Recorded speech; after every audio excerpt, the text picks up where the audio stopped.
이렇게 소개를 잘 해주실 줄 모르고 제가 소개를 사실 두 가지 버전을 준비했습니다. 첫 번째는 네, 오늘 강연의 대미를 장식할 최준식 교수입니다. 지금까지 여러 강의를 듣느라 수고하셨는데 저희 강의를 들으시면서 활용 점정을 찍으시기 바랍니다. 이게 1번입니다. 그다음에 2번은 안녕하십니까. 고려대학교 심리학부 최준식 교수입니다. 자, 1번을 좋아하시는 분, 2번을 좋아하시는 분, 2번이 더 많아야 되는데. 1번은 제 GPT한테 물었더니 해준 거고요. 2번은 그동안 굉장히 제가 그 강연 할 때마다 여러 가지를 해봤는데 소개는 그냥 간단하게 이름만 얘기하는 게 제일 좋더라고요. 근데 제 생각에 1번, 2번 순서 효과 때문에 그러신 것 같아요. 사실 2번이 더 좋으시죠? 어. 제가 왜 이렇게 시작하냐면은 저희가 이거 하게 된 게 다 랭귀지 모델 때문인 것 같아요. 그래서 지금 AI가 다 랭귀지 모델로 지금 너무 가고 있는 것 같은. 그래서 조금 그 챗GPT를 약간 디스하려고 제가 이기려고 했는데 또 졌네. 말로 하는 거는 좀 이기긴 어렵습니다. 챗GPT한테. 자, 그래서 강연 시작하겠습니다. 그 백세범 교수님 소개 정말 감사합니다. 자, 그 아까 여기 있구나. 네. 이렇게 시작하려고 합니다. 원래 제목을 이렇게 하려고 그랬어요. 어, From stupid animal to smart machine 이렇게 하려고 그랬는데 제목에 stupid가 들어가면 좀 그럴 것 같아서 제목은 좀 전장케 했는데 제가 오늘 할 얘기는 지금까지 이제 지능에 관한 얘기를 되게 많이 들으셨을 것 같아서 저는 오히려 반대로 stupidity에 대해서 무식함에 대해서 좀 얘기를 하려고 합니다. 뭐 그게 어떤 의미를 가질지는 나중에 각자 생각해 보시면 될 것 같고 그래서 에이머스 트버스키 그러니까 그 일찍 돌아가시는 바람에 노벨상을 못 받았지만 원래는 노벨상을 받으셔야 되는 분이죠. 그래서 My colleagues they study artificial intelligence, me I study natural stupidity 되게 유명한 얘기인데 그래서 여기서 stupidity를 사람이 멍청하다는 의미로 쓴다라기보다는 저는 이걸 조금 다른 의미로 해석을 하려고 합니다. 그래서 한번 보시죠. 이게 참 카이스트가 대단한 학교인 게 보통 요새 어디 강연하러 가면은 20분 이야기하고 5분 Q&A를 받겠습니다 뭐 이러는데 통째로 1시간을 주세요. 이게 진짜 몇 년 만인지 모르겠습니다. 그런데다가 교수님들까지 오셔서 다 들으세요. 그러니까 이게 정말 훌륭한 학교 맞는 것 같아요. 그래서 오랜만에 1시간이 주어지니까 제가 약간 흥분을 해갖고 슬라이드를 너무 많이 만들었어요. 만들다 보니까 이건 좀 나눠야 되겠다. 제가 원래 되게 두서가 없이 얘기를 하는데 요번에 좀 나눠봤습니다. 그래서 뭐 시간이 되면 잘라내더라도 처음에 제가 심리학과 세션이니까 심리학에서 인간 지능을 어떻게 측정했는지 아주 간단한 역사. 근데 거기에 이제 좀 중요한 메시지가 담겨 있기 때문에 그 다음에 저는 이제 동물 가지고 주로 실험을 하는 사람입니다. 그래서 동물에서의 애니멀 스튜피디티는 또 어떻게 실험을 통해서 우리가 밝혀냈는지 뭐 그런 얘기를 좀 하겠습니다. 그 다음에 그 중에서도 저는 세부 전공이 연합학습입니다. 근데 연합학습이 여러분들이 일반인들이 보통 생각하는 것보다는 훨씬 더 고등한 인지 기능을 흉내내거나 설명할 수 있습니다. 이제 그런 거에 관한 이야기를 좀 해드리고 그리고 이제 마지막으로 제목에 Measuring Machine Intelligence Beyond Language Model. 근데 이건 뭐 제가 여기에 대해서 굉장한 결론이나 메시지를 줄 만한 그런 자격은 안 되고 각자 생각해 보실 수 있게 저의 의견을 좀 드리도록 하겠습니다.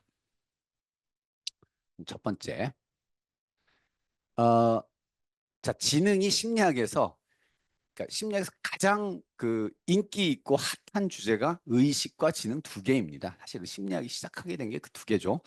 근데 의식은 떨어져 나갔어요. 왜냐하면 그건 연구하기가 과학적으로 연구할 수는 없다. 현대 심리학에서는. 그래서 실제로 의식을 연구하는 연구자는 모든 사람이 관심이 있지만 몇 명 되지 않습니다. 약간 지능은 또 다른 이유로 또 굉장히 그 뜨거운 감자 같은 존재인데 우선은 이게 너무 영향력이 커요.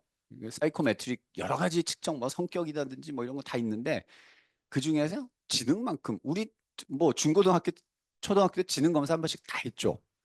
그리고 자기 지능 얼마나 뭐 이거 얘기하는 거 얼마나 우리한테 영향력이 큽니까? 실제로 유용합니다. 학업, 직업, 경제, 사회적 성공 예언하는 가장 설명력이 높은 변인이고 문제 행동도 물론 이건 이제 마이너스 상관이겠죠.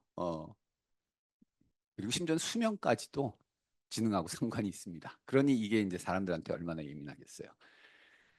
그리고 이제 그 역사를 좀 보면 이 지능이 함부로 우리가 연구를 했다가는 큰일 나는 이제 그런 역사가 있습니다. 그래서 지능 검사하면 비네, 웩슬러,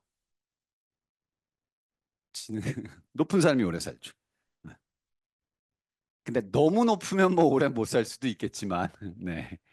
어, 김대수 교수님은 걱정 전혀 안 하셔도 되는. 자, 지능에 제일 먼저 관심 가진 사람 이 갤톤이죠. 자기가 머리가 되게 좋았다고 합니다. 그래서 뭐 지금의 추정치로는 한 200 되지 않았을까. 그러다 보니까 지능을 측정하고 싶은 거죠. 근데 그 당시에 이분이 뭐 찰스 다윈의 사촌인가 뭐 그 정도 되죠. 생물학에 관심이 있으니까 유전적 소인에 좀 관심이 있었고 측정도 아주 기본적인 생물학적인 그런 것들, 리액션 타임 얼마나 빨리 반응하는지, 소리를 잘 구분하는지 뭐 이런 걸 했었어요. 지금 생각하는 지능 검사는 아니죠. 어쨌든 그런 시도를 했었는데 자, 이게 여기서 이리로 빠지죠. 유제닉스로. 그러면서 이제 지능의 연구라는 것이 약간 이제 주홍 글씨처럼 되기 시작한 거죠.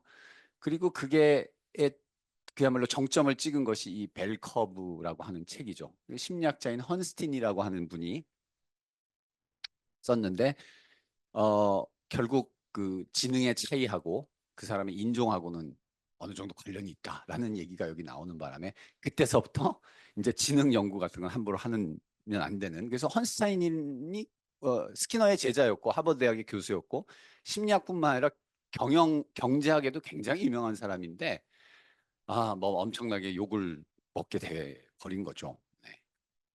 근데 어쨌든 그래도 어, 그 뒤로 이제 검사의 역사를 보면 이제 제일 처음에 스피어맨 이분이 이제 통계 기법도 개발하고 했죠. 이분이 지능 검사 문항을 여러 가지로 이렇게 만들어 봤는데 결국 이거 잘하는 사람은 저것도 잘하고 다 골고루 잘하더라. 뭔가 거기에 숨어 있는 능력이 있는 것 같다. 공통의 능력이 있는 것 같다. 그걸 이제 G 팩터라고 부르게 됐죠. 그걸 이제 공식적으로 제일 먼저 지능 검사로 만든 사람이 프랑스의 비네. 이게 미국으로 건너가서 스탠포드 비네 검사가 되고 여기 약간 저희 학교 자랑을 하자면은 고려대학교에 은퇴하신 지금은 돌아가신 전현신 교수님이 고대 비네를 만들어서 이게 우리나라 최초의 공식적인 그 지능 검사입니다. 음. 어, 잠깐 이거 좀 이따 말씀드리고 근데 이제 이 비네 검사가 처음에 이제 좀 비판을 받은 게 언어 위주였어요. 대부분이.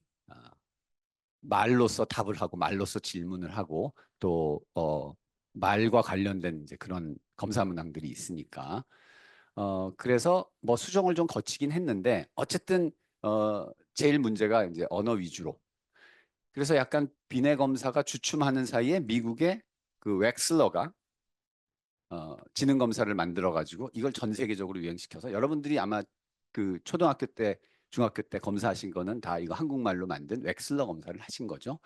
그리고 이거의 제일 중요한 부분이 표준화를 시켜야 됩니다.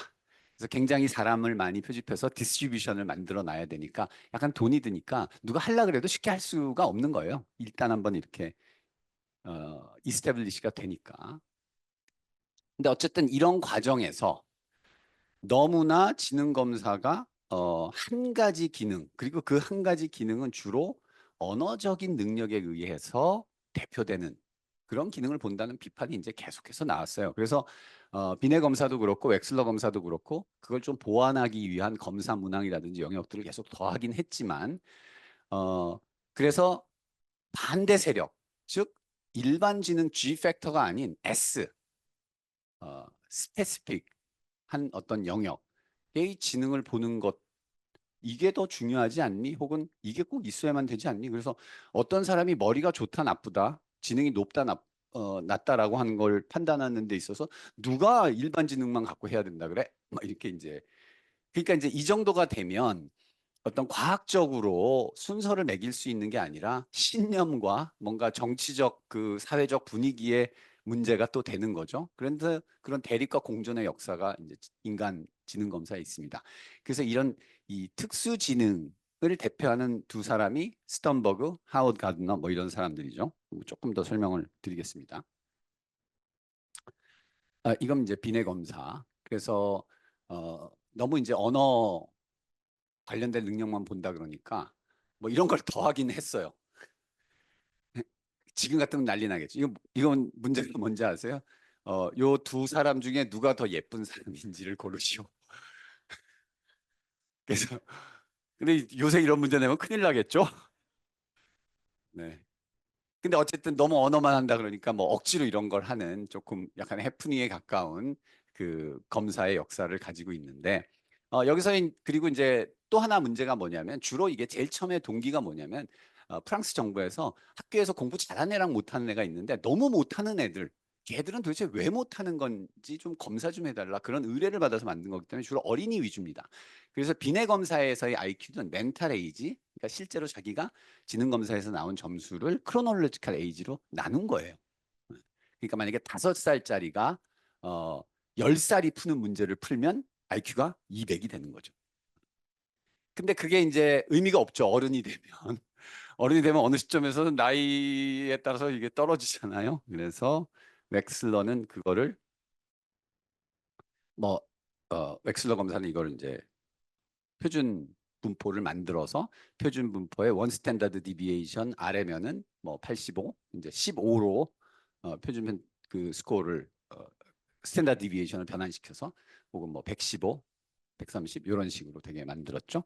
그리고 검사 문항들도 상당히 폴리티컬리 좀 코렉트하게 보완을 많이 했습니다. 그래서 이 법알이 한 절반 정도 되고 그 법알에는 우리가 흔히 하는 이제 vocabulary, similarity, information, comprehension 뭐 이런 게 있고 그다음에 중요한 게 워킹 메모리를 넣었어요. 이 워킹 메모리가 약간 그러니까 뭐 지능 검사가 사실은 50년 전이나 지금이나 엄청 다르진 않아요. 그러니까 그뭐 그걸 연구해서 뭘 바꾸고 이런 게 보통 일이 아니기 때문에 그리고 그걸 바꿔봐야 뭐 그렇게 크게 바뀌는 것도 없기 때문에. 근데 유일한 변화 중에 하나가 이 월킹 메모리가 점점 더 조금 중요해지고 있어요. 근데 그건 아마도 현대의 어떤 그 업무 수행이나 학교에서 공부하는 이런 것들이 월킹 메모리를 굉장히 많이 요구하기 때문에 어, IQ 검사를 했는데 그 IQ가 학교에서 공부 잘하는 거를 예언하려고 하면은 거기다가 월킹 메모리를 좀 더 넣어야만 코릴레이션이 높아지더라 이제 이런 결과들이 있으니까 그렇게 하는 거 같고 그다음에 이제 퍼포먼스 IQ는 조금 난 버발이 되는 거죠 뭐 이런 걸 넣어가지고 이렇게 검사하는 거를 만들었습니다. 그런데 거기 이런 것들이 이제 주로 G 팩터를 검사하는 그런 IQ 검사라면 어, S 팩터 그러니까 특수지능 하는 사람들 중에 선두주자는 이제 스턴버그라고 하는 사람이죠. 그래서 애널리틱 인텔리전스가 보통 이제 그 지능 검사에서 하는 영역이라면 두 개를 더했습니다. 하나는 크리에이티브 인텔리전스. 그러니까 꼭 우리가 흔히 학교에서 공부를 잘하는 사람이 크리에이티비가 높지는 않더라. 이 두 개가 조금 독립적인 관계에 있다라고 하는 연구 결과를 바탕으로 이렇게 만든 거죠. 그다음에 아주 재밌게도 프랙티컬 인텔리전스. 그래서 우리가 보통 스트릿 스마트라고 하는 거죠. 뭐 교육은 많이 못 받았지만 이분이 그냥 뭐 사업을 한다든지 하면 엄청나게 성공을 한다든지. 그래서 이렇게 세 개로 나눴는데 이게 상당히 인기를 좀 끌었습니다. 그리고 이 지능 심리학의 지능 연구 분야에 있어서 어, 굉장히 큰 반향을 일으켰죠. 요거는 그냥 하나 이런 지능 검사도 있습니다. 이것도 아마 보신 적 있을 거예요. 그래서 레이븐이라는 사람이 만들어서 아예 그러니까 결국 이 언어 위주의 검사라고 하는 거는 영미권 국가한테 유리할 수밖에 없어요. 근데 뭐 아프리카나 이런 데 사람들은 거기는 아마 언어도 조금 단순하거나 혹은 이런 문제들로 변환했을 때 이해하기가 좀 어려운 코드로 돼 있겠죠. 그러니까 아예 언어를 빼고 이렇게 만든 것도 있습니다. 뭐 이거는 보면은 요런 규칙이고 요런 규칙이고 요런 규칙이니까 얘는 색깔을 어디에 칠해야 될까? 뭐 이렇게 되는 거죠. 마찬가지입니다. 그래서 그리고 요거는 그 스턴버그의 이론에 의해서 크리에이티비티를 테스트하는 검사를 실제로 이제 심리학자들이 만든 겁니다. 근데 사실 크리에이티비티라는 게 말은 그럴듯한데 이게 검사하기가 너무 어려운 거죠.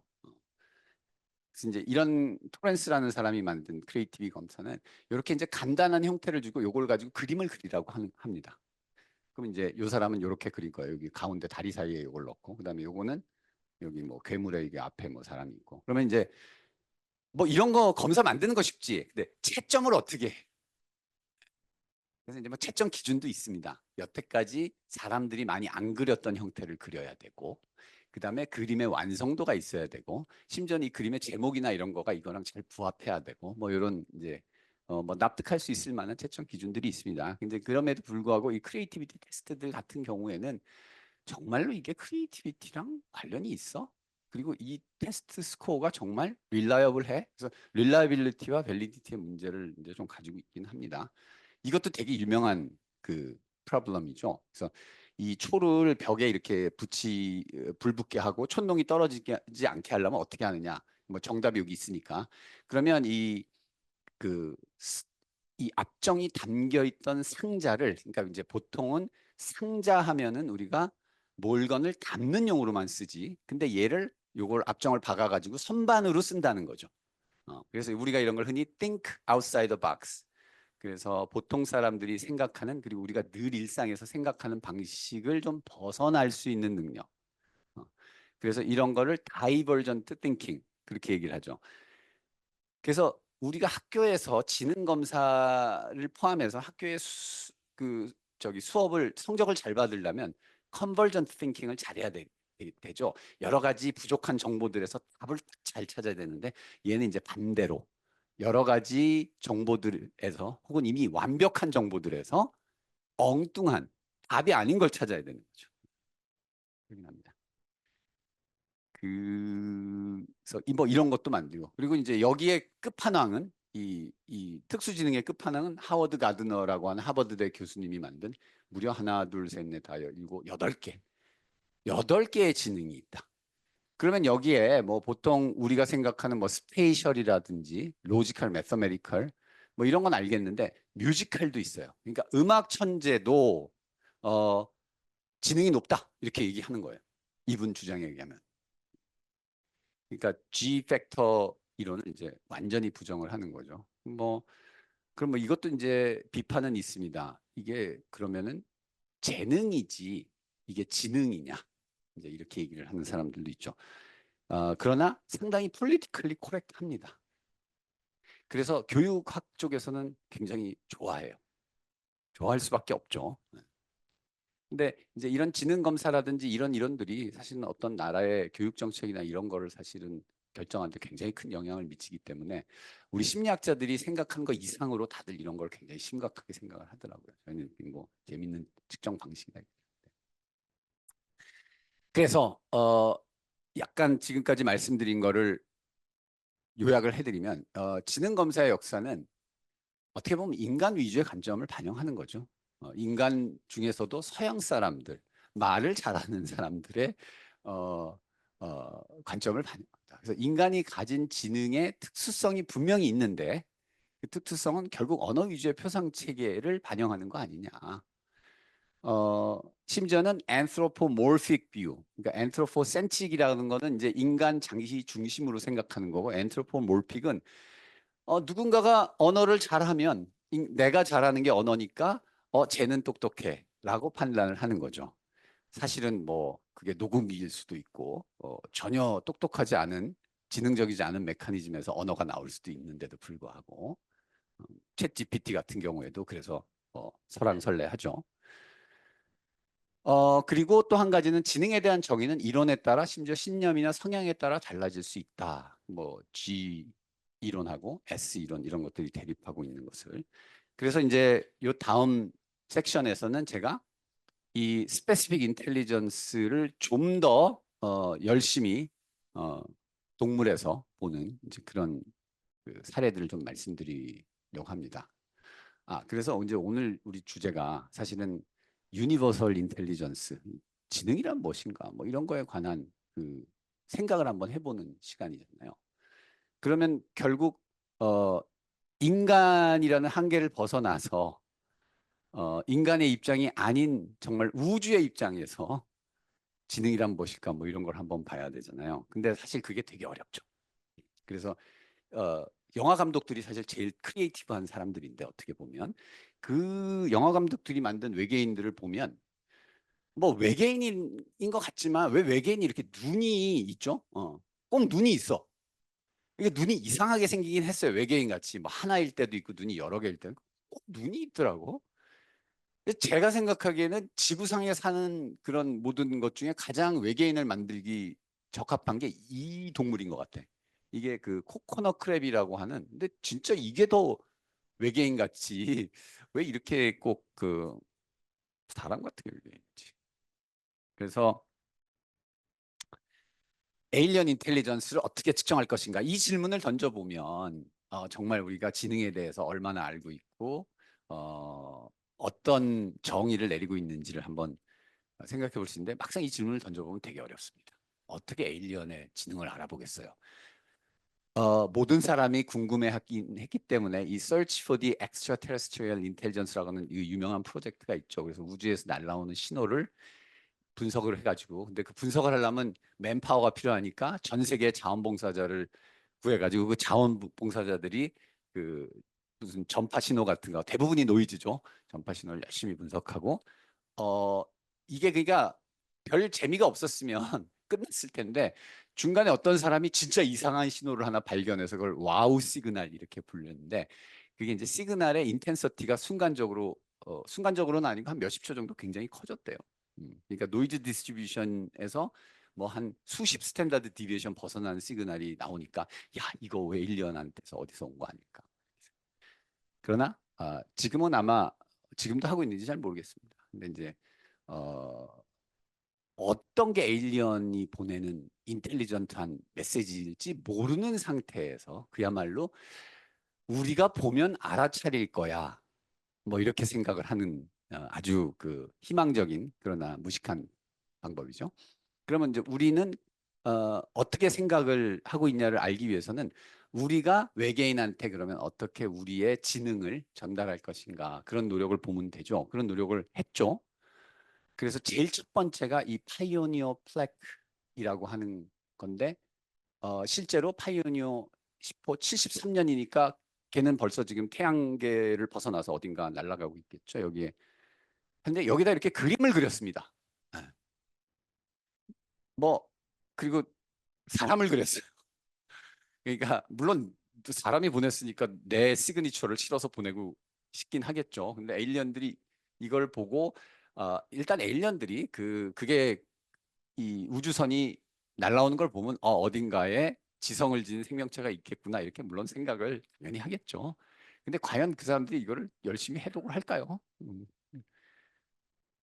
뿐만 아니라 77년에는 레코드판을 이제 보냈어요. 레코드판에는 이 지구상에 있는 아주 아름다운 소리들이 다 담겨 있는 거예요. 그리고 제일 아름다운 소리가 뭐냐? 어, 음악입니다. 그래서 여기 브란덴부르크 바하의 브란덴부르크 2번. 저도 한동안 그거 되게 열심히 들었기 때문에 그것만 기억을 하는데 브란덴부르크 2번이 담겨 있어요. 그러니까 이런 노력들을 보면 우리가 지능이라는 거에 대해서 정말 인간이 가진 엔트로포센트릭한 뷰를 벗어나려는 엄청난 노력은 안 했구나. 엄청 게으른 거죠. 그쵸? 그냥 뭐 내가 생각에 이 음악 바하 천재니까 천재가 한 음악 보내면 돼. 뭐 이렇게. 그러니까 정말로 우리가 그래서 이제 그런 그 아이디어에 대한 클루는 그래서 제 생각에는 에일리언들이 오면은 이게 뭔지 아세요? 이거 개미가 지은 이제 집입니다. 이거 보면 우와 멋있다. 이거 누가 한 거야? 개미가 지은 거 보고 감동하지 않을까? 그리고 이렇게 새들이 날아가는 거 보면 진짜 멋있지 않나요? 이게 V자 모양으로 빠른 속도로 하늘을 날아가는데. 근데 사실은 우리가 왜 이게 어떻게 해서 만들었는지 알아요. 그래서 우리 인간은 이거는 별로 지능하고는 상관없어. 개미는 자기가 진흙을 어떻게 그 구해서 거기다가 액체를 어떻게 섞어서 올려놓는 것만 알지 개미가 이걸 설계한 건 아니죠. 새들도 마찬가지예요. 자기 앞에랑 뒤에 누가 서 있는지 자기 순서만 끼워서 가면 되지. 새가 이 편대 비행을 하면 에너지도 절약하고 뭐 기타 등등 그걸 알아서 한 건 아니죠. 그래서 그런 말씀을 좀 드리려고 합니다. 애드 레쿠닝이라고 하는 현상이 있죠. 그래서 개미가 집을 떠나서 열심히 먹이를 찾으러 돌아다니다가 드디어 먹이를 하나 발견합니다. 그럼 집에 올 때 그 길을 만약에 개미가 요 길을 그대로 이렇게 따라서 온다면 그럼 우리가 이걸 지능이라고 안 부르겠죠. 근데 개미가 여기서 최단 거리로 샹 하고 옵니다. 그래서 이거를 path integration 이라고 부르죠. 개미가 이걸 계산을 한다는 거예요. 내가 어디 어디에 있는지를 정확하게. 근데 이 조그만 개미의 뇌에 어떻게 그런 지도가 들어있냐는 거죠. 지금 이 화면이 지도라고 생각하면. 그래서 처음에는 야 대단한 지능이다 그랬다가 봤더니 별게 아니에요. 개미는 정확하게 방향을 언제나 계산할 수 있고 그다음에 정확하게 자기가 얼마나 움직였는지 디스턴스를 계산할 수 있어. 그 두 개가 뭐 간단한 벡터죠. 그래서 벡터 서메이션을 하면 됩니다. 이거는 요새 초등학생도 코딩을 할 수 있는 아주 간단한 메커니즘이고 엄청난 뇌가 필요하지 않고 아마 개미 뇌에 있는 그 뉴런 한 20개면은 벡터 합할 수 있겠죠. 어떻게 아느냐? 이 개미를 잠깐 기절시킨 다음에 먹이를 찾고 잠깐 기절시킨 다음에 살짝 옮겨놓고 깨나게 했더니 얘가 벌떡 일어나서 그대로 그 벡터 합이 있는 장소로 가서 이제 헤매더라. 우리는 이렇게 길을 찾지 않습니다. 그렇죠? 우리는 어떻게 찾죠? 우리는 먹이 찾으러 가면 이제 저기 문이 있고 저기 창문이 있고 뭐 카이스트 연못이 있고 그러니까 그 맵을 머릿속에 넣느라고 우리는 이렇게 찾지 않아요. 그래서 우리는 옮겨놔도 얼마든지 찾아올 수가 있어요. 그런데 이 개미가 사는 데는 사막이거든요. 사막에는 참조할 만한 랜드마크가 없어요. 그래서 사람 같은 방법을 써서는 그래서 사람을 사막에다가 놓고 먹이 찾아서 집에 오라 그러면 사람은 길을 잃어버릴 거예요. 그러니까 사막에서는 특화된 방법이긴 한데 일단 우리가 이 메커니즘을 아니까 시시한 거야. 이게 무슨 지능이야. 개비 똑똑한 줄 알았는데. 그리고 굉장히 재밌는 연구인데 이 거리를 어떻게 계산하는지 아세요? 개미가? 어떻게 계산할까요? 거리를 계산한 것도 굉장한 거잖아요. 혹시 알고 봤더니 이게 유명 무려 사이언스에 게재된 엔트 오도미터예요. 걸음걸이를 계산하는. 걸음걸이를 세 개가 만보 개가 있어요. 그걸 어떻게 알았냐?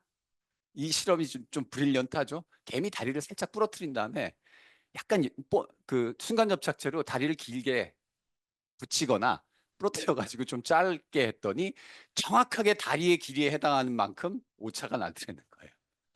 그러니까 이렇게 생각하니까 개미는 기계구나. 무슨 지능이 있니 제가. 그렇게 생각을 하는 거죠. 그다음에 뭐 이거는 이제 벌써 더 금방 기계같이 보이죠. 픽스드 액션 패턴이니까 하나의. 자, 이 그 갈매기가 알을 품고 있다가 바람이 불어갖고 알이 바깥으로 나가. 그러면 에그 롤링을 합니다. 근데 이 롤링을 사람이 한다라고 생각해 보세요. 되게 어려워요. 동그랗지가 않기 때문에. 근데 얘들은 이 손도 없는데 주둥이 가지고 이 타원형의 럭비공 같이 생긴 그러니까 럭비공을 굴려가지고 어디로 넣으려고 해보세요. 굉장히 어렵죠. 럭비공으로 축구를 하면은 공을 넣을 수가 없어요. 근데 기똥차게 이거를 잘 굴려가지고 누가 보기에는 야 얘는 이 계란 그 아래 이 모양을 잘 알고 그거를 이렇게 밀었을 때 어떻게 되는지 너무나 잘 알고 있는 피직스를 잘 알고 있구나. 근데 알고 봤더니 그런 게 아니었어요. 어떻게 아느냐? 이거 굴리고 있을 때 잠깐 잽싸게 알을 싹 빼. 알을 싹 뺐는데 알이 없는데도 똑같은 형태로 주둥이를 똑같이 굴리는 거예요. 그래서 이것도 되게 똑똑한 줄 알았는데 지능이 아니네. 스투피드하네. 그다음에 이거는 이거는 비디오 이거 한번 이제 플레이 되나 한번 해보실래요? 이것도 이제 굉장히 유명한 스타일인데 침팬지한테 일본의 교토 대학의 거기 아주 이거 보셨죠, 그죠? 1, 2, 3, 4, 5, 6, 7, 8, 9까지 해놓고 잠깐 보여주고 가래요. 저기 뭐 한 0.5초도 안 보여주는 것 같아. 그리고 나서 그거 순서대로 터치하라. 근데 얘는 그냥 껌 씹으면서 그냥 하죠. 타다다다다. 어. 그리고는 이제 먹이 하나 탁 먹고 껌 씹으면서 그냥 합니다. 그래서 우와 대단하다. 역시 침팬지야. 뭐 지금까지 그 갈매기나 이런 애들이랑은 비교가 안 돼. 근데 이것도 알고 봤더니 침팬지의 비주얼 워킹 메모리가 인간하고 좀 달라요. 뭐가 다르냐? 아이데틱 메모리. 그러니까 이걸 뭐 포토그래픽 메모리라고 하는데 사람 중에도 이런 사람이 있어요. 한번 본 장면을 굉장히 정확하게 기억하는. 그러니까 얘가 잠깐 사진 딱 찍은 다음에 그거를 기억을 잘 하는 거예요. 자, 그렇게 생각하고 나니까 아, 이게 또 무슨 지능이야. 아이폰으로 찍어갖고 세는 거네. 뭐 이렇게 되는 거죠. 예. 그러니까 여기 지금 지능적인 동물들이 하나도 역시 사람 같지는 않아. 근데 이게 동물만 그런 게 아니야. 사람 중에도 이런 사람이 있는 거죠. 이분이 스티븐 윌처라고 하는 그 자폐가 되게 심한 분이야. 그래서 이분의 제너럴 IQ는 80인가 뭐 그래요. 그러니까 뭐 보통 우리 사회 기준으로 리타디드인 거죠. 근데 헬리콥터를 타고 날아가면서 도시를 한번 쓱 본 다음에 와가지고 그리는데 뭐 건물의 층수까지 정확하게 그리는 놀라운 어, extraordinary visual memory를 가진 그런 사람이죠. 그러니까 사람 중에도 또 이런 사람들이 있긴 해요. 근데 우리가 이런 분들을 보고 엄청 인텔리전트하다 뭐 좀 죄송한 말씀이지만 그렇게 얘기도 안 하죠. 그냥 뭐 그거 되게 잘하네. 신기하네. 아주 그 대표적인 예가 요거부터 보시면 요것도 기억나세요? 이거는 정말 그 한 50대는 돼야 이 본 영화인데 이거 한 번만 틀어주세요. 레인맨. 탐 크루즈가 이렇게 젊었을 때, 애기였을 때 이쑤시개를 떨어뜨렸는데 탐 크루즈 이게 소리는 안 나오는구나. 탐 크루즈 형이 자폐증인데 이제 사반트 신드롬이죠.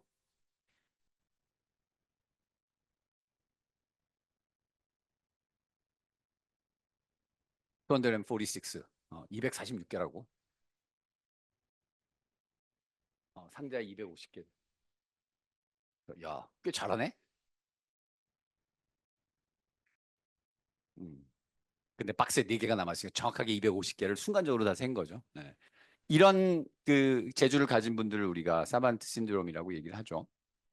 보통 사람은 워킹 메모리가 리미티드 돼 있죠. 그래서 이걸 발견한 사람이 조지 밀러라는 심리학자인데 7 플러스 월 마이너스 2 한 굉장히 잘하는 사람도 9개. 그러니까 이렇게 작은 워킹 메모리를 가지고 뭔가를 잘해야만 이게 인텔리전트한 거지. 뭐 그런 특수한 장비나 특수한 그 뇌기능을 갖고 잘하는 건 그건 인텔리전트한 게 아니다. 뭐 그렇게 얘기를 하는 거죠. 또 뭐가 있나 한번 볼까요? 이제 그 사반트 말고 사실 일반인들도 그런 측면이 있어요. 이것 되게 유명한 문제인데, 자, 이 논리 문제입니다. 자, 홀수 뒤에는 파란색이 있어야 된다는 규칙이 맞는지를 알기 위해서 이 네 장의 카드 중에 어떤 카드를 뒤집어 보면 될까요? 그렇죠, 레드. 그 다음에 또 하나는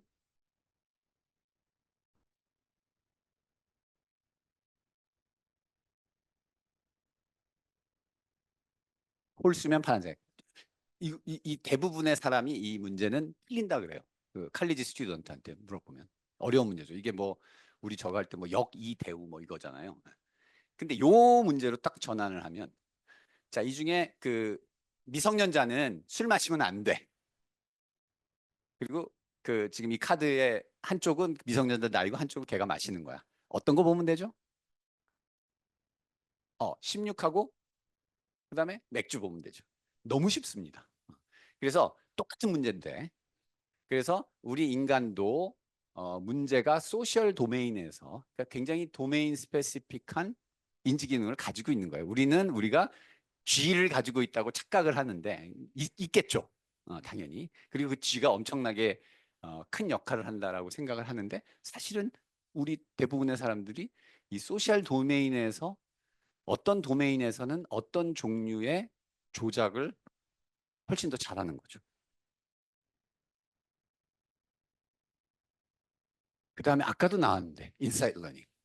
근데 이제 저는 약간 다른 방식으로 이제 인사이드 러닝. 자, 이 인사이드 러닝이 나왔을 때, 야, 이게 바로 크리에이티비티다. 유레카 모멘트.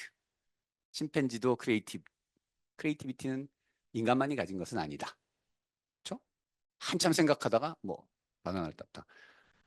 자, 근데 이런 종류의 이제 실험들을 우리가 비교 심리학에서 킬조이 익스페리먼트라고 합니다.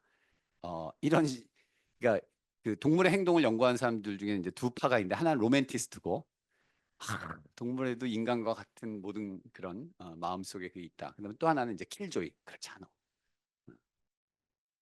그러면서 그 사람들이 가지고 있는 환상을 깨는 킬조이인데 킬조이 익스페리먼트. 그래서 피전도 과연 이렇게 할 수 있다라는 거를 보여줘요. 어떻게 보여주느냐? 뭐 똑같아요. 비슷하죠. 비슷한 상황입니다. 근데 이게 어떻게 된 거냐면은 미리 피전을 훈련을 시키는데 개별 행동에 대해서 훈련을 합니다. 그래서 이 박스를 미는 훈련을 따로 시켜요. 그래서 박스를 보면 피전이 그리고 벽에다가 뭐 점 같은 거를 그려놔서 그 점을 보고 밀면 그 점에다 갖다 놓으면 먹이를 받고 그래서 얘는 미는 거 되게 좋아하게 됐어요. 그 다음에 또 다른 훈련 장면에서는 박스 위에 올라가는 걸 또 훈련을 많이 시켰어. 그리고 또 다른 훈련에서는 이 바나나가 이렇게 높이 있지 않아서 바나나를 패킹하는 걸 훈련을 시켰어. 그러니까 이 세 가지를 따로따로 훈련을 시킨 다음에 이런 기회를 줬더니 대부분의 비둘기들이 어, 이렇게 박스를 밀고 그 위에 올라가서 이 바나나를 패킹하는 이런 놀라운 유레카 모멘트를 만들어내더라는 거예요. 근데 그거는 굳이 크리에이티비티라는 think outside the box라는 그런 신비적인 과정을 가정하지 않더라도 이런 여러 가지 이전에 있던 행동들이 연결될 수 있는 환경을 만들어주기만 하면 된다. 근데 실제로 사람에서의 크리에이티비티를 연구하는 사람들도 똑같은 이론을 가지고 있어요. 그런 걸 이제 스몰 크리에이티비티라고 하는데 에브리데이 우리가 여러 가지 종류의 포텐셜리 크리에이티브한 행동을 하고 그 중에 하나가 효과가 좋으면 그거를 자신의 어떤 인벤션으로 이렇게 보유하게 되는 거죠. 그리고 이제 그 과정에서 어, 조건화 학습과 관련된 여러 가지 그 현상들이 일어나는데 예를 들면 익스팅션이 일어납니다. 그러니까 처음에는 얘가 패킹을 그냥 열심히 막 해요. 근데 패킹해봐야 더 이상 얘한테 이걸 먹을 수가 없으니까 너무 높아서 그러면 이제 패킹하는 행동이 익스팅션이 되고 그 대신에 이 박스를 민다든지 이런 행동들이 빈도가 훨씬 더 높아지면서 이런 솔루션에 이를 가능성이 높아지는 거죠. 그리고 펑셔널 제너럴리제이션은 라는 건 뭐냐면은 원래 얘가 훈련 받을 때는 박스를 저 벽에 있는 점을 향해서 미는 훈련을 받았어요. 그런데 펑셔널 제너럴리제이션에 의해서 바나나가 타겟이 된 거죠. 글로 향해서 밀었을 때도 뭔가 좋은 일이 생겼고 바나나를 패킹했을 때 바나나를 향해서 갔을 때도 좋은 일이 생겼으니까 그 두 개는 비슷하다. 이제 이렇게 여기합니다. 못하죠. 못해요. 어, 예.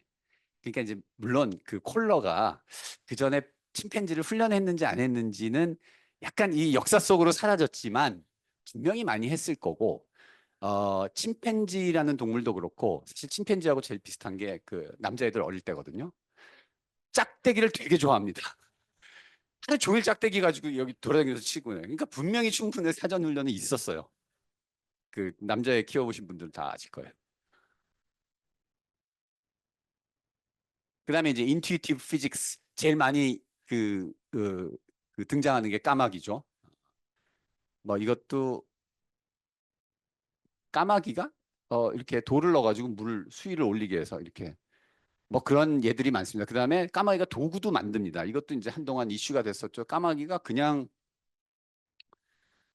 도구를 쓰는 게 아니고 쓰다가 얘가 안 됩니다. 짝대기가 조기 양동이 같이 생긴 애를 이렇게 딱 해야 그 안에 먹이가 들어있는데 근데 한참 생각하더니 어, 벽에 가가지고 이걸 구부려요. 구부려갖고 훅을 만들어서 어, 들어올리는. 어, 그런데 이것도 까마귀가 작대기를 그렇게 좋아한답니다. 나뭇가지를. 그러니까 분명히 그 사전에 굉장히 여러 가지 종류의 짝대기하고 관련된 네, 죄송합니다. 자, 저렇게 건지죠. 자, 그래서 그러니까 여기 이제 로맨티스트들은 야 까마귀는 저 원리를 다 알아가지고 얘가 이렇게 하면 걸어 올리고 뭐 이런 인투이티브 피직스를 학습했어 이렇게 얘기를 하는 반면에 이제 킬조이들은 야, 말 그런 거 같진 않은데 그냥 결국 트라이얼 앤 에러로 학습한 거 아니야? 그래서 까마귀 얘를 요 A에서 훈련을 시키면 요거 어떻게 되면 까마귀가 요쪽으로 땡기면 요로 툭 들어가 가지고 얘 꺼내 먹을 수가 없죠. 근데 요로 밀면 여기가 막혀 있으니까 바깥으로 튀어나와서 먹을 수 있습니다. 그다음에 요렇게 훈련시킨 다음에 요 상황으로 바꿔줬어요. 그러면 까마귀가 인투이티브 피직스를 안다면 즉 이리로 잘못 집어넣으면 요로 빠져가지고 못 먹게 된다.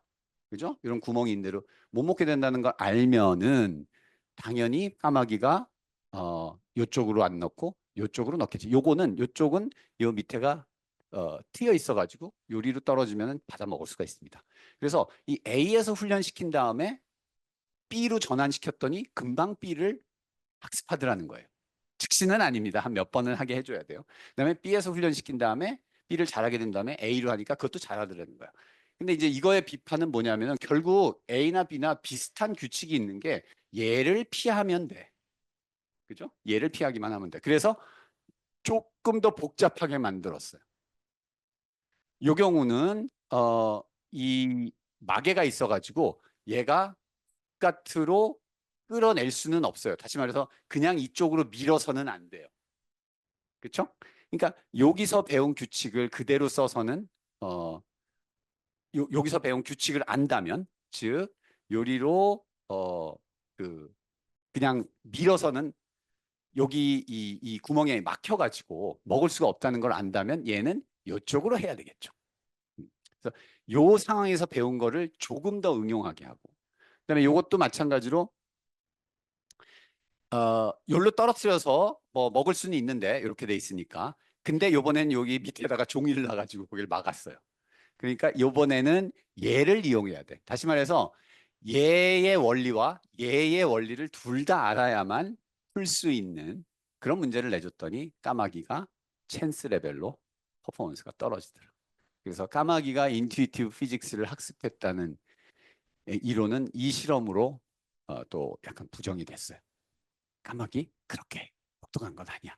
그, 그 도구 사용하는 그거는 걔가 짝대기를 너무 좋아해갖고 늘 평소에 장난을 그걸 갖고 하기 때문에 다양한 종류의 도구적 조건화를 학습했기 때문이야. 이제 이렇게 됐습니다. 그렇다고 이제 제가 이걸 가지고 이제 동물들을 디스하려고 이거를 가져온 건 아닙니다. 왜냐하면 특수한 능력은 지능이 아니다라고 하는 우리한테 약간 그런 편견이 있는 거거든요. 그래서 약간 미스티시즘이 있는데 인텔리전스에 대해서 결국 작동 원리를 몰라야만 지능이라고 생각하는 그런 경향이 있어요. 우리 인간한테는. 그렇죠? 그래서 동물에서 지금 제가 보여드린 거는 인간이 기를 쓰고 이들이 이게 어떻게 작동하는지 밝혀내기 때문에 아무도 그거를 지능이라고 얘기를 안 하는 이제 그런 거가 됐죠. 그래서 뭔가 알지 못하는 복잡한 과정을 통해서 나오는 표현, 의사결정, 행동이 지능적이라고 착각하는 경향이 우리한테 있다. 그래서 이거를 우리가 넘어서야만 유니버설 인텔리전스에 관한 연구할 수 있지 않을까. 다시 말해서 이 사람이 가장 지능적인 지금 행동을 하고 있는 거예요. 이게 룹 골드머신이라고 해서 뭐 이렇게 숟가락을 딱 뜨면 이게 뭐 여기 연결돼 있어서 얘가 뭐 이거를 쪼면은 뭐 여기에 물이 이렇게 떨어지고 물이 무거워지면 뭐 이게 움직여서 로켓을 쏘면 로켓가 이걸 당겨서 그 다음에 이제 냅킨이 이렇게 움직이는. 그러니까 자기가 그냥 냅킨 집어서 닦으면 되는데 괜히 이렇게 복잡하게 하면 근데 우리는 이걸 이제 만화로 생각하지만 지능에 대해서도 우리가 지금 이렇게 지금 착각하고 있는 게 아닌가. 간단하면은 지능이 아니고 복잡하면은 지능이다. 우리가 이해할 수 없는 과정에 의해서 남은 지능이다. 뭐 자, 그러면 세 번째, 저한테 시간이 이제 한 10분 남았네요. 그렇죠? 조금 빨리 얘기를 해야 될 것 같은데 세 번째는 연합학습. 우리가 이제 연합학습 그러면 되게 단순한 어떤 그런 메커니즘으로 생각을 하는데 그래서 지능이 아니다라고 생각을 하죠, 보통. 근데 사실은 연합학습에서 우리가 알고 있는 많은 기계 학습의 지능들이 나왔는데 그 첫 번째 제일 유명한 게 바로 이 손다이크라는 분이 한 퍼즐박스 실험이죠. 그래서 고양이를 이 퍼즐박스에 넣습니다. 수수께끼죠. 고양이가 풀어야 되는 수수께끼. 근데 이 수수께끼의 비밀은 문 손잡이에 있는 거죠. 그래서 어딘가 문 손잡이가 있는데 그거를 잡아 당기면은 문이 짠 열리면서 그 다음에 고양이가 밖으로 나오는 거예요. 그래서 만약에 고양이를 굉장히 그 신비한 지능을 가진 존재로 우리가 생각을 한다면 야, 고양이가 드디어 문 여는 비밀을 밝혀냈구나. 근데 그렇다면 고양이가 문을 한번 연 다음에는 계속해서 즉시 문을 열어야 되겠죠. 근데 봤더니 문을 한번 연 다음에도 그 다음에도 좀 헤매면서 gradually 탈출 시간이 짧아지더라. 다시 말해서 이건 트라이얼 앤 에러 학습이지 고양이가 어떤 원리를 알아서 통찰에 의해서 문제를 푼 건 아니다. 그래서 손다이크는 이걸로부터 로우 오브 이펙트라고 하는 거를 제안을 했죠. 그래서 어, 뭐 그걸 나타내는 표현이 이건데 In the first place, most of the books do not give us a psychology, but rather a eulogy of animals. 그러니까 동물의 지능에 대해서 막 찬사만 하지. They have all been about animal intelligence, never about animal stupidity. 근데 손다이크는 애니멀이 스투피드하다 혹은 단순한 메커니즘이 훨씬 더 행동을 잘 설명할 수 있다라고 믿었고 그래서 로우 오브 이펙트라고 하는 법칙 이게 나중에 강화학습으로 발전을 했죠. 그래서 지금 강화학습 알고리즘 때문에 현재 그 이런 그 인공지능들이 굉장히 강력한 파워를 가지게 된 거죠. 그래서 우리가 연합학습에는 크게 두 가지의 카테고리를 얘기하는데 하나는 클래시컬 컨디셔닝, 하나는 오퍼런 컨디셔닝. 뭐 간단히 말씀드리면 클래시컬 컨디셔닝은 두 자극 간의 관계를 학습해서 앞으로 어떤 일이 생길지를 예측하는 거고 오퍼런 컨디셔닝은 나의 행동의 결과에 의해서 나의 행동이 변화되는 거죠. 나의 행동의 변화로서 세상을 변화시키는 것. 이 두 가지의 원리로 대부분의 지능적인 행동들은 설명이 될 수 있다라고 하는 것이 연합학습 이론입니다. 이제 몇 가지 그 우리가 흔히 좀 복잡한 어떤 지능의 상징이라고 생각하는 것들을 연합학습 이론으로 잠깐 보여드리면은 첫 번째로 일반화가 있습니다. 그래서 이거 여러분 잘 아시는 리틀 엘버트. 리틀 엘버트를 조건화시킬 때 처음에 썼던 조건 자극은 하얀 쥐였죠. 그래서 하얀 쥐랑 굉장히 큰 소리를 들려주게 되면은 나중에는 이 엘버트가 하얀 쥐를 보고 무서워하는데 그럼 뭐 그건 간단한 연합으로 분명히 설명될 수 있다라고 생각을 했는데 근데 하얀 쥐뿐만 아니라 하얀 털을 가진 모든 형상들에 대해서 얘가 똑같은 반응을 보이더라. 공포 반응을 보이더라. 예를 들어서 여기 지금 그 이 실험을 한 왓슨이 하얀 그 수염을 달고 다가가니까 이제 오는 거죠. 그래서 이 스티뮬러스 제너럴리제이션은 결국 지금 인공지능의 성능에서도 굉장히 중요한 것 중에 하나가 제너럴리제이션이잖아요. 그래서 이런 제너럴리제이션을 어, 연합학습에서 간단히 이렇게 보여줄 수 있다. 그 다음에 컨디션드 테이스트 어벌전이라고 하는 현상이 있습니다. 그래서 쥐한테 음식을 먹게 하고 여기다 주사를 해서 뭐 리튬 클로라이드를 주기도 하고 뭐 방사선을 쪼이기도 해서 배가 아프게 하면 분명히 음식 때문에 배가 아픈 것은 아닌데도 불구하고 이 음식은 뭐 전혀 해롭지 않은 음식이죠. 쥐가 음식과 이 배 아픈 것과 연합을 형성해서 나중에는 이 음식을 피한다는 그런 그 조건인데 이 조건화 현상은 그 인공지능 학습에서 얘기하는 원샷 러닝이에요. 딱 한 번만 이런 경험을 하고 나면 그 음식 안 먹습니다. 그 얘기는 뭐냐면은 쥐의 신경계 속에 이런 학습을 할 수 있는 준비가 다 돼 있다는 거죠. 그래서 이걸 바이올로지컬 프리페어드니스. 다시 말해서 어떤 학습을 빨리 하기 위해서 그런 준비를 미리 유전자가 하고 있다는 거죠. 물론 그런 원샷 러닝에는 다운사이드가 있죠. 이 쥐가 분명히 어떤 학습을 하기 위해서 미리 준비가 돼 있어요. 다시 말해서 조건 자극이 마실 때 배 아픈 것 이거하고는 연합이 잘 됩니다. 근데 조건 자극이 소리인 경우에는 연합이 잘 안 돼요. 그럴 때는 이 스킨에 샥을 준다든지 하는 이런 자극하고만 연합이 잘 됩니다. 그래서 만약에 어, 이 소리 자극하고 배 아픈 거하고 어떤 인과관계가 있는 상황에 가면 얘는 이 학습은 잘 못하는 거죠. 그렇죠? 그래서 미리 준비된 학습을 잘 하기 위해서는 임의의 확률이 낮은 학습을 할 때는 어쩔 수 없이 퍼포먼스가 떨어질 수밖에 없는 거죠.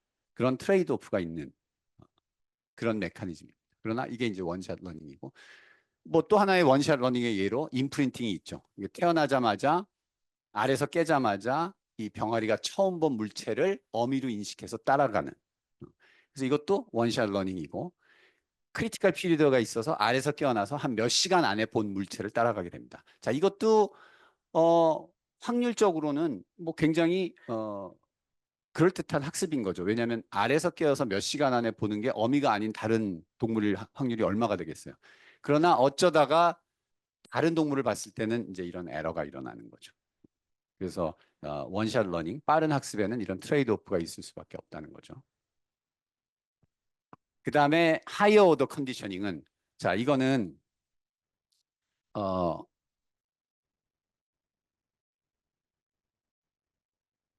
자, 조건 자극이 무조건 자극하고 연합이 돼서 어, 어떤 반응을 일으킬 수 있게 되면 그 조건 자극과 또 새로운 조건 자극을 연합시켜서 그 새로운 조건 자극에 대해서도 반응이 나올 수 있게 할 수 있는 그런 학습 원리인 거죠. 그래서 이 개가 원래는 맛있는 음식을 줘야만 이런 즐거움을 느낄 텐데 그 맛있는 음식과 이 클리커, 이 개 훈련하는 사람들은 다 이걸 쓰죠. 이 소리하고 연합을 시키면 이 소리만 들어도 즐거움을 느껴서 이 소리를 듣기 위해서 뭐든지 이제 하게 되는 거죠. 사람으로 치면 사람에 있어서의 대표적인 하이어 오더 컨디션드 자극은 돈이 되겠죠. 사실 돈 자체는 이게 뭐 먹을 수 있는 것도 아니고 우리한테 기쁨을 주지 않는데 이 돈과 연합된 여러 가지의 바이올로지컬리 플리징한 그런 경험들 때문에 우리가 돈만 보면 기분이 되게 좋아지는 거죠. 그 다음에 센소리 프리컨디셔닝은 자 이것도 굉장히 재밌는 현상인데 조건 자극 두 개를 이번에는 연합을 시킵니다. 그러면 조건 자극이기 때문에 사실 동물한테 아무런 반응을 만들어내지 않아요. 그럼 근데 그렇게 연합된 조건 자극 중에 하나를 무조건 자극과 연합을 시켜서 반응이 일어나게 하면 전에 연합이 됐던 다른 조건 자극에 대해서도 똑같은 반응이 일어납니다. 이 얘기는 뭐냐면은 동물이 옛날에 이 두 자극이 연합됐다는 사실을 나중에 굉장히 시그니피컨트한 사건이 일어난 다음에 다시 돌아가서 그때 이 두 자극이 연합이 됐었지. 그런데 그 둘 중에 한 자극에 중요한 어떤 의미가 부여됐으니까 나머지 자극에도 나는 의미를 부여할 거다라고 하는 멘탈 레프리젠테이션을 업데이트하는 이제 그런 능력을 가졌다는 그런 그 증거로 쓰일 수가 있는 거죠. 제가 언제까지 끝내야 되죠? 곧 끝내야 되죠. 한두 개만 그럼 더 말씀드리고 이렇게 길어질 줄 몰랐네요. 슬라이드를 너무 많이 만들었네. 그다음에 비둘기 얘기로 다시 돌아가서 비둘기가 시각이 기능이 되게 좋습니다. 그래서 이제 스키너 같은 심리학자는 이 비둘기를 이용해 갖고 2차 대전 때 미사일 유도 시스템이 없을 때 비둘기한테 예를 들어서 목표 타겟 그 엠파이어 스테이트 빌딩 을 타겟으로 해서 그 타겟을 향해서 이 미사일을 조정하게끔 훈련을 시켜서 유도 시스템 대신에 살아있는 비둘기의 시각 시스템을 활용하는 프로젝트 피전이라고 하는 걸 만들었습니다. 그러니까 뭐 일종의 비둘기 가미가제죠. 물론 이제 실천이 되지는 않았지만 이제 그만큼 비둘기가 가진 시각 능력이 좋다는 건데 이 비둘기를 이용해서 재밌는 여러 가지 시각 실험들을 했습니다. 그래서 보통 우리는 동물들은 단순해서 자극들 간의 연합만 할 수 있다라고 생각을 하는데 비둘기한테 이런 훈련을 시켰습니다. 그 사진을 수천 장을 찍어가지고 이 왼쪽에 있는 거는 그 사진 안에 나무가 없는 거예요. 오른쪽은 나무가 있는 겁니다. 그래서 요거를 보면 나무가 없다고 비둘기가 판단을 하고 패킹을 하고 그다음에 요거가 있으면 나무가 있다고 패킹을 하고 그래서 먹이를 받는 그런 훈련을 시켰습니다. 그다음에 요거는 뭐일 것 같으세요? 요거는 물입니다. 그래서 나무, 물, 요거는 뭘 것 같으세요? 사람은 사람인데 여기 실험자의 아내예요. 근데 그게 오른쪽입니다. 근데 잘 보시면은 이게 생각보다 굉장히 어려운 디스크리미네이션이에요. 그렇죠? 뿐만 아니라 이 디스크리미네이션 학습한 다음에 이 피전한테 한 번도 본 적이 없는 나무 사진이나 물 사진이나 그다음에 그 실험자의 아내 사진을 보여줬더니 정확하게 그 사람을 구분하더라는 거예요. 그래서 피전이 이런 단순한 연합학습을 통해서 컨셉트, 나무라고 하는 컨셉, 물이라고 하는 컨셉, 어떤 특정 사람이라고 하는 컨셉을 학습할 수 있었다라는 것을 보이는 그런 실험입니다. 그래서 이거는 뭐 실제 데이터가 이렇게 나왔고, 어, 비슷한 실험인데 피전한테 피카소 그림하고 모네 그림을 수십 장, 수백 장을 보여주고 나중에 한 번도 본 적이 없는 피카소 그림과 모네 그림을 보여줬더니 정확하게 구분을 하더라는 거예요. 그래서 피전이 뭐 입체파와 인상파라는 개념을 학습할 수 있었다는 이제 그런 실험도 있고, 이거는 이거보다 훨씬 더 고차원적인 개념인데 어쩔 때는 이 패턴은 상관없어요. 어쩔 때는 근데 큰 패턴을 보여주고 어쩔 때는 다른 패턴을 보여주는 이제 그런 실험을 했습니다. 그래서 그거를 뭐 동시에 이렇게 두 개를 보여주기도 하고 이거는 지금 같은 패턴 전부 다른 패턴인들인데 같은 패턴 두 개를 보여주기도 하고 다른 패턴을 보여주기도 하고 그다음에 어쩔 때는 이제 순차적으로 보여주기도 하고 같은 그림 다른 그림 그랬더니 이 비둘기가 same과 different라고 하는 개념을 학습하더라는 그런 연구 결과예요. 그래서 한 번도 본 적이 없는 두 개의 그림을 보여주면서 이게 같으니 다르니 판단을 하라고 하면 정확하게 판단을 하더라는 거죠. 그래서 우리가 이런 컨셉 포메이션이라든지 같다 다르다라고 하는 판단 같은 건 사실은 한 사람의 아이들도 한 5살 정도 돼야 할 수 있는 거거든요. 근데 그런 것들을 피전이 할 수 있다라고 하는 것은 단순한 연합학습 메커니즘으로도 얼마든지 우리가 인지적, 고등한 인지적 기능이라고 하는 것을 설명할 수 있다는 거거든요. 자, 그다음에 이걸 요약을 하게 되면 조건화 현상들은 간단한 메커니즘으로 복잡한 행동을 설명할 수 있다는 점에서 기계의 지능과 닮은 점이 있다. 그래서 이 조건화 현상을 이용해서 일반 지능과 특수 지능을 연결하는 고리가 될 수 있다. 이런 얘기가 될 것 같습니다. 마지막 네 번째, 드디어 이제 기계 지능에 관한 이야기 말씀을 드려야 되는데 사실 여기는 뭐 크게 메시지가 없기 때문에 제가 빨리 지나갈 수 있을 것 같아요. 제프 힌튼이 이렇게 얘기를 했죠. The kind of intelligence we are developing is very different from the intelligence we have. 그러니까 우리가 여태까지 사람의 지능 검사를 하기 위해서 만들었던 툴들, 결국은 그게 이제 논리, 언어 이런 거에 기반한 거죠. 그런 걸로는 우리 지금 개발하고 있는 이 AI의 지능을 측정하기는 어렵다는 얘기가 되죠. 기계의 지능을 측정하는 걸로 뭐 가장 유명한 게 튜링 테스트죠. 이미테이션 게임이라고도 하는. 그래서 근데 사실 튜링 테스트는 일종의 치팅이죠. 왜냐하면 도대체 지능이 뭔지 정의하지 모르는 상태지만 그래도 그런 게 있긴 있으니까 그거를 제일 잘 판단할 수 있는 사람이 사람이 아니겠어? 그러니까 사람을 쓰면 돼. 그렇지만 사람도 지능에 대해서 편향된 어떤 의견을 가지고 있기 때문에 튜링 테스트는 결국 진정한 지능을 테스트할 수 있는 방법이라기보다는 일종의 임시 방편이었죠. 그렇다면 과연 기계의 지능을 테스트하기 위한 진정한 그런 어떤 지능 검사는 어떻게 만들 수 있는가? 아, 내가 왜 이렇게 슬라이드를 많이 만들었는지 모르겠네. 네. 자, 이제 모라백의 패러독스. 뭐 아는 거는 여기다 제가 다 집어넣네요. 요즘 제가 그 심리 개론 그 강의를 하다 보니까 뭐를 설명할 때 그 전에 기본이 되는 걸 항상 설명하는 게 습관이 돼가지고 그렇죠. 모라백의 패러독스는 사람이 잘하는 걸 기계가 못하고 기계가 잘하는 걸 사람이 못하는. 그래서 우리가 옛날에는 그 사람의 지능을 테스트하기 위해서 끝판왕이 암살이죠. 그런데 사실 암살은 그 다이소에서 3천 원이면 사는 계산기로도 얼마든지 살 수가 있죠. 그래서 우리가 인간의 관점을 투영해서는 안 된다라고 하는 것은 이미 사실은 잘 알고 있었어요. Easy for AI는 이렇고, difficult for AI는 뭐 상식이라든지 얼굴을 알아보는 거라든지 뭐 이런 거다라고 하는 걸 알고 있었죠. 근데 이제 그런 것들도 지금 AI가 상당히 잘 해결하고 있는 상황이에요. 그럼 그렇다면 우리가 AI의 지능을 공정하게, 공평하게, 정확하게 측정할 수 있는 방법이 있느냐? 그렇지는 않죠. 어, 그래서 어, 저는 거기에 대한 제가 제안하는 바는 어, 이 비교 심리학적인 관점에서 여러 가지 관점에서 우리가 지능을 테스트를 해야 된다. 그리고 지능을 정의하려고 하지 말고, 그러니까 지능을 하나의 능력으로 정의하려고 하면은 이거는 지금까지 지능 측정의 역사처럼 계속해서 지능이 이거다, 이거다라고 싸우는 것밖에 되지 않는다.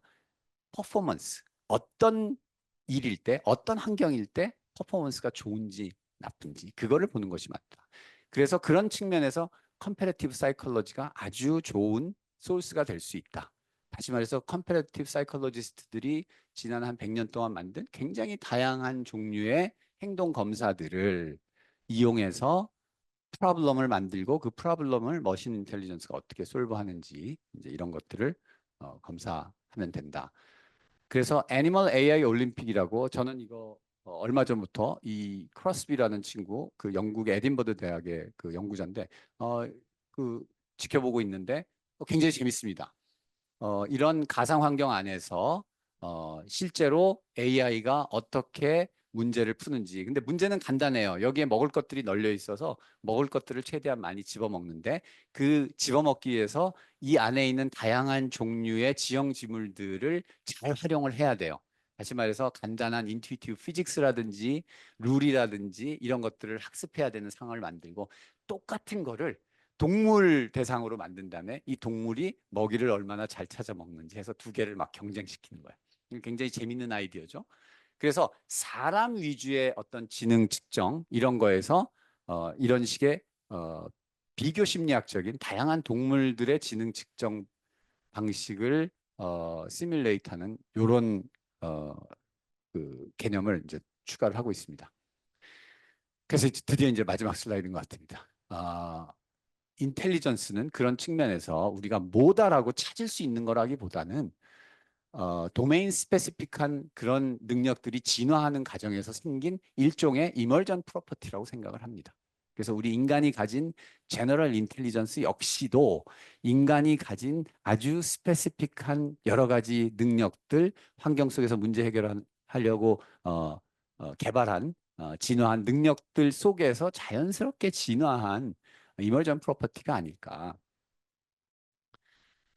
그래서 그 얘기는 뭐냐면은 we may not be able to fully understand it. 지능을 완벽하게 이해한다라고 하는 것은 불가능할 수도 있다. 그래서 eventually는 specific and general machine intelligence 테스트가 만들어져야 되고 인간의 경우인 것처럼 그래서 뭐 그걸 MIQ라고 머신 IQ라고 부른다면은 그러한 MIQ의 진화는 evolution of many AI 그러니까 인공지능의 진화하고 함께 이렇게 이루어져야 되지 않을까. 그리고 그러한 진화는 각각의 서로 다른 인공지능 모델이 가진 컴퓨테이셔널 앤 데이터베이스드 DNA들을 파악하는 그런 이제 그 연구로 이어질 것이다. 그래서 이게 이제 트리 오브 라이프 아니 동물들이죠. 동물의 파일 제너릭 트리처럼 보니까 인공지능도 이미 이런 굉장히 다양한 방식으로 진화하고 있더라고요. 그래서 이런 각각의 인공지능들이 가진 스페시픽 인텔리전스가 있을 거고 그 인텔리전스들을 측정하는 과정에서 이 기계들이 가진 제너럴 인텔리전스가 이멀지하지 않을까 생각을 합니다. 네, 이걸로 제 발표를 마치겠습니다. 감사합니다.